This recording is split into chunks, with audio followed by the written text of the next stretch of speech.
باپ نے 19 سالہ بیٹی کی شادی 40 سالہ بھتیجے سے کر دی تاکہ زمین غیروں میں نہ جا سکے، اور اس دن مجھے یہ احساس ہوا کہ پگڑیوں کے اکثر فیصلے دوپٹوں کو ہی جھیلنے پڑتے ہیں۔ ساری دنیا کو جیتنے والا اپنے بچوں سے ہار جاتا ہے، نہیں سمجھے؟ کبھی کبھی انسان کو وہ رشتے بھی تھکا دیتے ہیں جو اس کا سکون ہوتے ہیں، اور کچھ رشتوں کی منزلیں نہیں ہوتی، بس سفر ہوتا ہے۔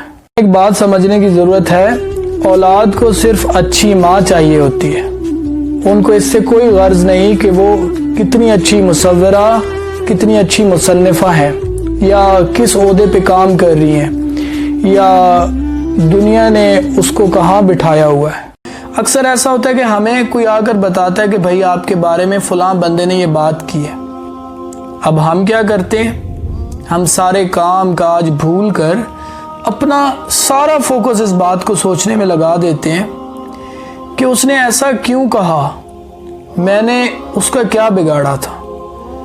اس سب کو سوچنے سے ہوتا یہ ہے کہ ہمارا موڈ خراب ہو جاتا ہے، غصہ آتا ہے، اور اس دن کے جو ہمارے کام ہوتے ہیں وہ سرے سے یا تو رہ جاتے ہیں، یا پھر ہم بے دلی سے کسی کام کو صحیح طریقے سے کر نہیں پاتے۔ آپ ذرا خود سوچئے کہ اس سب میں فائدہ کس کا ہوا؟ اس سب میں فائدہ کس کا ہوا؟ وہ جیلس انسان جو پہلے ہی آپ کو کامیاب نہیں دیکھنا چاہتا تھا۔ آپ نے بھی بجائے اسے نظر انداز کرنے کے اپنی تمام تر انرجی اس کو سوچنے میں ویسٹ کر دی، اسے سوچ سوچ کر اپنا۔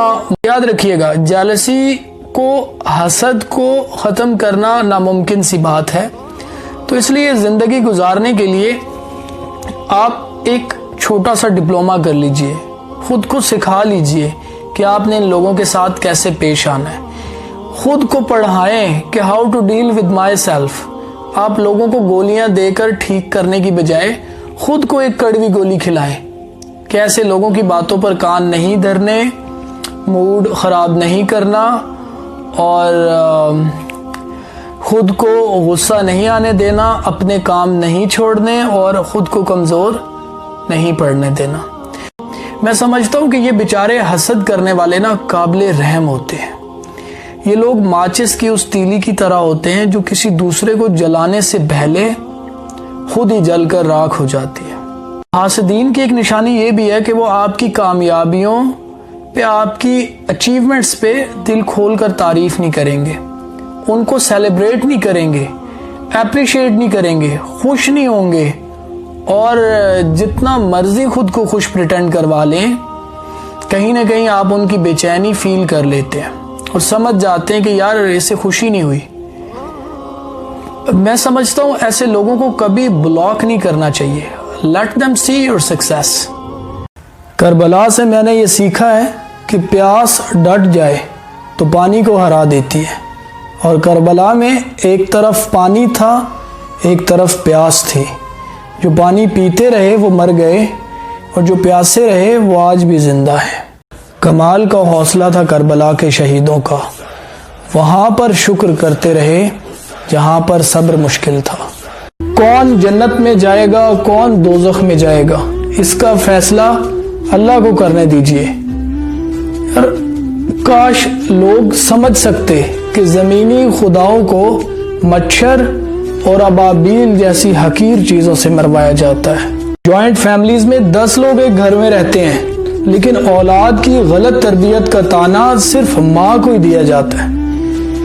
یاد رکھیے، بچے کی تربیت پہ صرف ماں کی توجہ اثر انداز نہیں ہوتی، بلکہ گھر کا ماحول، افراد کا رہن سہن، باپ کی شخصیت، گھر کے باقی افراد کی شخصیت، ان کی گفتگو، ان کا کردار، یہ سب بھی ویسا ہی بچے پر اثر انداز ہو رہا ہوتا ہے۔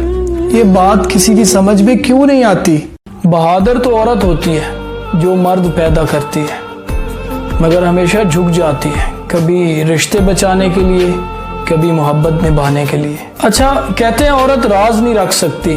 میں کہتا ہوں اگر عورت راز نہ رکھتی تو معاشرے کے کئی مرد کہیں منہ دکھانے کے قابل نہ رہتے۔ ایک انسان کو بے انتہا غصہ آتا ہے، تو یہ مسئلہ، یہ بیماری کس کی ہے؟ اسی انسان کی ہے نا جسے بے انتہا غصہ آتا ہے۔ تو اس کے علاج کے لیے گولی بھی اسی بندے نے ہی کھانی ہے نا، ایک صبح ایک دوپہر ایک شام.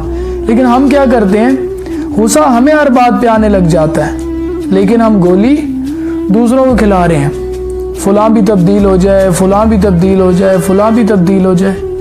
ایسے تھوڑی ہوتا ہے.